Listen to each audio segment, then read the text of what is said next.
अथ द्वादशोऽध्यायः। मैत्रेय उवाच इति ते वर्णितः क्षत्तः कालाख्यः परमात्मनः महिमा वेदगर्भोऽथ यथा स्राक्षीन्निबोध मे ससर्जाग्रेन्धतामिश्रमथ तामिश्रमादिकृत् महामोहं च मोहं च तमश्चाज्ञानवृत्तयः दृष्ट्वा पापीयसीं सृष्टिं नात्मानं बहुवमन्यत भगवद्ध्यानपूतेन मनसान्यां ततो सृजत् सनकं च सनन्दं च सनातनमथात्मभूः सनत्कुमारं च मुनीन् निष्क्रियानूर्ध्वरेतसः तान् बभाषे स्वभूः पुत्रान् प्रजाः सृजत पुत्रकाः तन्नैच्छन्मोक्षधर्माणो वासुदेवपरायणाः सोऽवध्यातः सुतैरेवं प्रत्याख्यातानुशासनैः क्रोधं दुर्विषहं जातं नियन्तुमुपचक्रमे धिया निगृह्यमाणोऽपि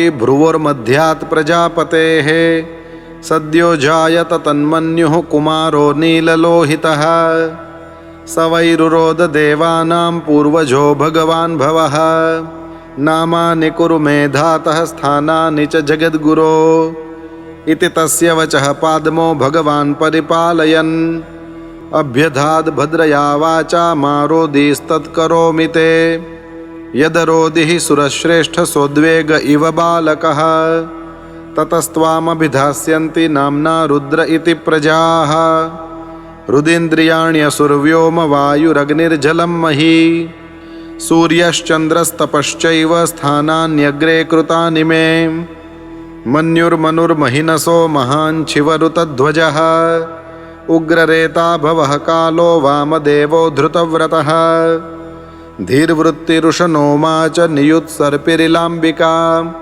इरावती सुधा दीक्षा रुद्राण्यो रुद्रते स्त्रियः गृहाणैतानि नामानि स्थानानि च सयोषणः एभिः सृज प्रजा बह्वीः प्रजानामसि यत्पतिः इत्यादिष्टः स गुरुणा भगवान् नीललोहितः सत्त्वाकृतिस्वभावेन ससर्जात्मसमः प्रजाः रुद्राणां रुद्रसृष्टानां समन्ताद्ग्रसतां जगत् निशाम्यासङ्ख्यशो यूथान् प्रजापतिरशङ्कत अलं प्रजाभिः सृष्टाभिरीदृशीभिः सुरोत्तमा मया सह दहन्तीभिर्दिशश्चक्षुर्भिरुल्बणैः तप आतिष्ठ भद्रं ते सर्वभूतसुखावहम् तपसैव यथा पूर्वं स्रष्टा विश्वमिदं भवान् तपसैव परं ज्योतिर्भगवन्तमधोक्षजं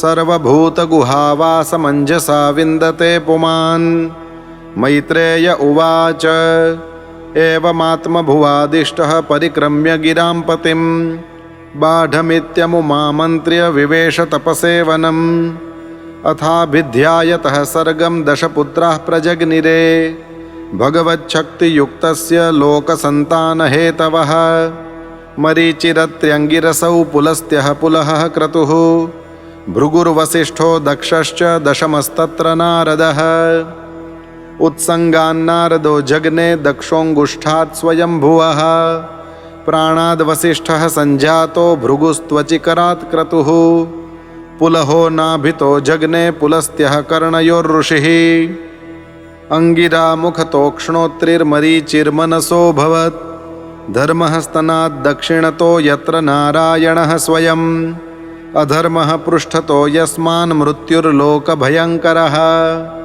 हृदि कामो भ्रुवः क्रोधो लोभश्चाधरदच्छदात् आस्याद्वाक्सिन्धवो मेढ्रान्निर्वृतिः पायोरघाश्रयः छायायाः कर्दमो जग्ने देवहूत्याः पतिप्रभुः मनसो देहतश्चेदं जग्ने विश्वकृतो जगत् वाचं दुहितरं तन्वीं स्वयंभूर्हरतिं मनः अकामां च कमेक्षत्तः सकाम इति नः श्रुतं तमधर्मे कृतमतिं विलोक्य पितरं सुताः मरीचिमुख्या मुनयो विश्रम्भात् प्रत्यबोधयन् नैतत्पूर्वैः कृतं त्वद्ये न करिष्यन्ति चापरे यत्त्वं दुहितरं गच्छेरनिगृह्याङ्गजं प्रभुः तेजीयसामपि ह्येतन्न सुश्लोक्यं जगद्गुरो यद्वृत्तमनुतिष्ठन् वै लोकः क्षेमाय कल्पते।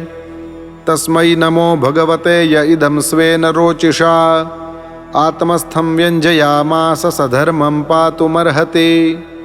स इत्थं गृणतः पुत्रान् पुरो दृष्ट्वा प्रजापतीन् प्रजापतिपतिस्तन्वं तत्याज व्रीडितस्तदा तां दिशो जगृहुर्घोरां निहारं यद्विदुस्तमः। कदाचिध्यायतः स्रष्टुर्वेदा आसंश्चतुर्मुखात् कथं स्रक्ष्याम्यहं लोकान् समवेतान् यथा पुरा। चातुर्होत्रं कर्मतन्त्रमुपवेदनयैः सह धर्मस्य पादाश्चत्वारस्तथैवाश्रमवृत्तयः। विदुर उवाच स वै विश्वसृजामीशो वेदादीन्मुखतो सृजत् यद्यद्येनासृजद्देवस्तन्मे ब्रूहि तपोधन। मैत्रेय उवाच ऋग्यजुस्सामाथर्वाख्यान् वेदान् पूर्वादिभिर्मुखैः शस्त्रमिज्यां स्तुतिस्तोमं प्रायश्चित्तं व्यधात्क्रमात्। आयुर्वेदं धनुर्वेदं गान्धर्वं वेदमात्मनः स्थापत्यं चासृजद्वेदं क्रमात् पूर्वादिभिर्मुखैः। इतिहासपुराणानि पञ्चमं वेदमीश्वरः सर्वेभ्य एव वक्त्रेभ्यः ससृजे सर्वदर्शनः। षोडशयुक्तौ पूर्ववक्त्रात् पुरिष्यग्निष्टुतावथ अप्तोर्यामातिरात्रौ च वाजपेयं सगोसवं। विद्यादानं तपःसत्यं धर्मस्येति पदानि च आश्रमांश्च यथासङ्ख्यमसृजत्सह वृत्तिभिः। सावित्रं प्राजापत्यं च ब्रह्मं चाथ बृहत्तथा वार्तासञ्चयशालीनशिलोञ्च इति वै गृहे।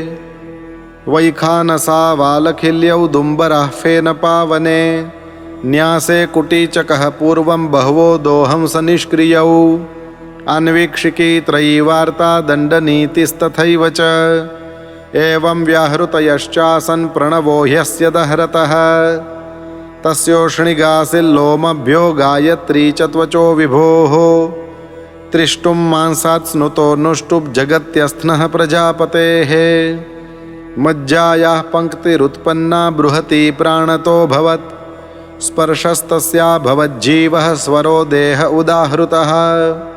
ऊष्माणमिन्द्रियाण्याहुरन्तस्था बलमात्मनः स्वराः सप्तविहारेण भवन्ति स्म प्रजापतेः। शब्दब्रह्मात्मनस्तस्य व्यक्ताव्यक्तात्मनः परः ब्रह्मावभाति विततो नानाशक्त्युपबृंहितः। ततो परामुपादाय ससर्गाय मनो दधे ऋषीणां भूरिवीर्याणामपि सर्गमविस्तृतम्। ज्ञात्वा तद्धृदये भूयश्चिन्तयामास कौरव अहो अद्भुतमेतन्मे व्यापृतस्यापि नित्यदा। न ह्येधन्ते प्रजानूनं दैवमत्र विघातकम्। एवं युक्तकृतस्तस्य दैवं चावेक्षतस्तदा कस्य रूपमभूद्वेधा यत्कायमभिचक्षते।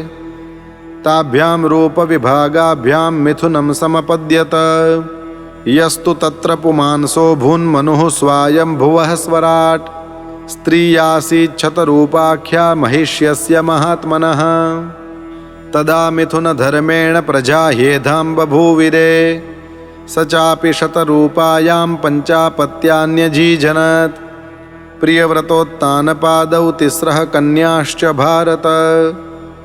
आकूतिर्देवहूतिश्च प्रसूतिरिति सत्तमा।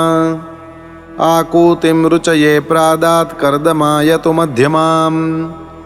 दक्षायादात् प्रसूतिं च यत आपूरितं जगत्। इति श्रीमद्भागवते महापुराणे पारमहंस्यां संहितायां तृतीयस्कन्धे 12 अध्यायः।